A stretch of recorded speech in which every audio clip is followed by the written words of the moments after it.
So, in terms of the future of education, what are some of the biggest changes that we can expect in the future in comparison to the way we work and learn today? Education hasn't really changed for thousands of years. You still have this idea of the expert, the sage on the stage. They often look like me, they're a certain age and they've got white beards, they're often male, and they're telling people how things were in the past. They're telling people about the research they've done, which is important, but they're usually just at the bachelor level teaching knowledge. They're teaching this concept of theory which is in the textbooks, and theory is important, but theory doesn't help you actually do the job. Most students, when they go into a business school and they're studying a Bachelor of Business Administration, they clearly want to go into business. And to do business, you actually have to study business, you have to learn business. This is something we strongly believe at Hult, that you have to learn by doing.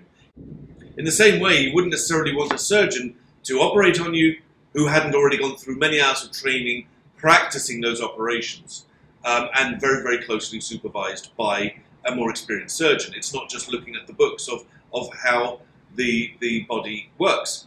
So business is, in a similar way, dependent on people understanding how to do things when they go into the workplace. And employers more and more are asking for this. There's been all kinds of research into how universities are not meeting the needs, not just at the bachelor level, but also at master's and MBA levels. Universities are not meeting the needs of employers around the world. So for Hult, a very, very important part of developing our new Bachelor of Business Administration was looking at the mindsets and skills that students need to go into business. Now, we chose those skills and mindsets first by a few years ago doing interviews with chief executives of Fortune 500 companies, and then more recently partnering with Burning Glass Technologies to do a big data approach where we mined the job postings for millions and millions and millions of jobs globally, and then looked at the different levels. Are they looking for MBA graduates? Are they looking for master's graduates? Or are they looking for graduates coming straight out of their bachelor degree? So this data, which originally was many, many, many millions, the original data I think was 500 million different job postings, not all of them aimed at people looking to work in business. When we passed that down, just for the bachelor degree, for example, we were able to identify the skills that employers are looking at. And this is incontrovertible truth. It's in the job postings. But employers don't know how to actually search for this. So the biggest two skills that employers are looking for from graduates, it's not if they can do an ANSOF matrix for market expansion, or can they do a net present value. Students can learn that when they are in the business, and they learn what is required by that business, by that team, when they join a particular organization. But the generic skills and mindsets that students need are not yet being taught, and this is something we've incorporated into our program. So the foundation of our program is built on 5 mindsets: a global mindset where students embrace diversity as a strength and look always at the global context, not just their small local community. The growth mindset, where students are looking to learn from their mistakes, where they're asking for feedback, and they receive that feedback without getting defensive and understanding that we will all only get better and grow if we learn from mistakes. Mistakes are not a bad thing. Every successful entrepreneur has made mistakes in the process, and until they find the best product or service that the market needs.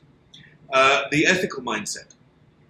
Ethics in the olden days for business education was one add-on course on corporate social responsibility, and that was job done, box ticked, who cares? Ethics should run through every single thing our students do and everything employers do. So that everything, whether they are thinking about recruiting and employing people, they're looking at diversity, equity, inclusivity and belonging in the foundational part of their job search. When they're looking at using supply chains, are they going to look at an ethical supply chain?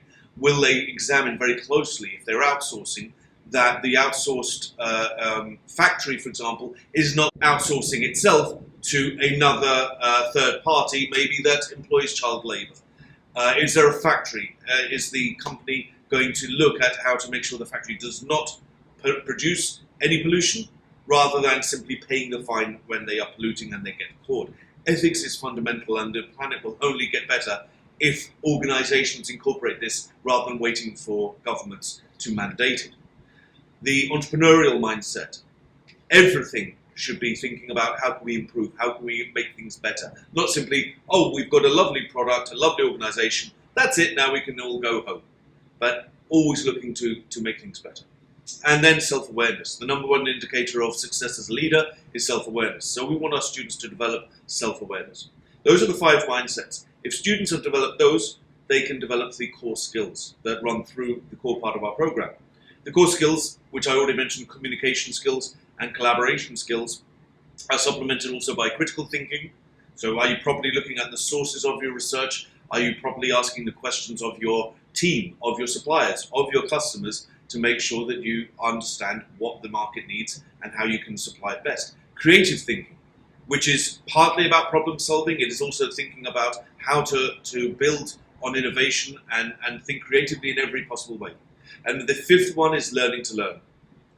Only 10% of what people do in the workplace usually comes from formal qualifications and formal training. 20% comes from mentors and peers telling people how to do particular things. But 70% is people learning on the job.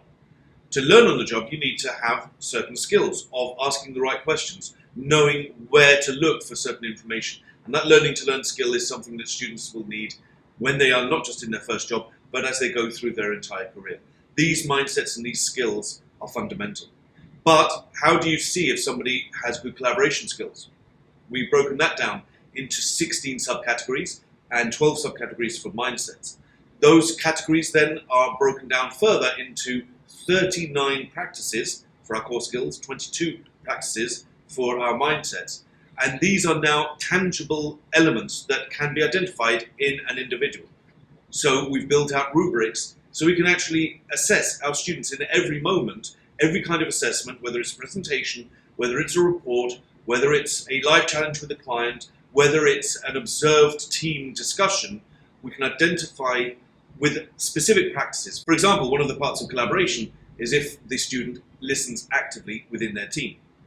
Now, that is a practice that can be observed and it can be tangibly measured, and the student then can receive that feedback of whether or not they were listening actively and how they could adapt. And to supplement this, every student has a personal or a student development coach that helps them go through that feedback and understand their strengths, but very importantly their weaknesses and where they need to work further.